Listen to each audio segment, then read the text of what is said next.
ਵਾਲੇਕੁਮ ਭਾਈ, ਮੈਂ ਕਾਲੇ ਚ ਰਹਿੰਦੀ ਹਾਂ ਤੇ ਮੇਰਾ ਨਾਂ ਸੈਮਾ ਬੀਬੀ ਹੈ। ਮੇਰਾ ਮੀਆਂ ਜੱਟਾਂ ਨਾਲ ਲੱਗਾ ਹੋਇਆ ਤੇ ਸਾਡਾ ਰੋਜ਼ਗਾਰ ਸਹੀ ਤਰ੍ਹਾਂ ਨਹੀਂ ਚੱਲਦਾ ਤੇ ਨਾ ਗੁਜ਼ਾਰਾ ਨਹੀਂ ਸਹੀ ਤਰ੍ਹਾਂ ਹੁੰਦਾ। 10,000 ਮੀਆਂ ਦੀ ਤਨਖਾਹ ਹੈ ਤੇ ਅੱਧੇ ਦਿੰਦੇ ਨੇ, ਅੱਧੇ ਥੱਲੇ ਰੱਖ ਲੈਂਦੇ। ਨਾ ਬੱਚਿਆਂ ਦੇ ਕੱਪੜੇ ਨੇ ਸਾਡੇ ਤੇ ਨਾ ਕੁਛ ਹੈ ਸਾਡੇ ਕੋਲ, ਨਾ ਪਾਣੀ ਹੈ ਨਾ ਕੁਛ ਹੈ। ਬੱਚੇ ਨਵਾਵਣ ਧਵਾਵਣ ਤੋਂ ਬੜੀ ਤੰਗ ਆ ਮੈਂ, ਤੇ ਕਰਜ਼ਾ ਮੇਰੇ ਮੀਆਂ ਤੇ ਬੜੇ ਜ਼ਿਆਦਾ ਹੈ ਤੇ ਕੋਈ ਚੀਜ਼ ਐਸੀ ਨਹੀਂ ਵੀ ਜਿਹਦੇ ਨਾਲ ਅਸੀਂ ਖੁੱਲ੍ਹਾ ਆਪਣਾ ਸਾਰ ਲਈਏ। ਭਾਈ ਨਾ ਮੰਗ ਵੀ ਜਗ੍ਹਾ 'ਚ ਬੈਠੇ ਹਾਂ, ਇੱਕ ਬੈਠਕ ਹੀ ਹੈ ਬਸ ਸਾਡੇ ਕੋਲ, ਨਾ ਹੋਰ ਕੋਈ ਜਗ੍ਹਾ, ਨਾ ਵਾਸ਼ਰੂਮ, ਨਾ ਕੁਛ ਹੈ ਤੇ ਨਾ ਪਾਣੀ ਦਾ ਕੋਈ ਵਸੈਲ ਹੈ।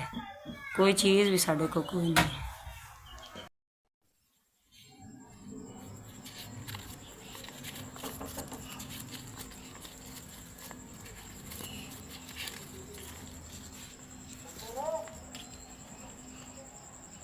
ਲੇਕਿਨ ਤੁਹਾਡੀ ਤਰਫੋਂ ਮੈਨੂੰ 5,000 ਰੁਪਇਆ ਮਿਲ ਗਿਆ।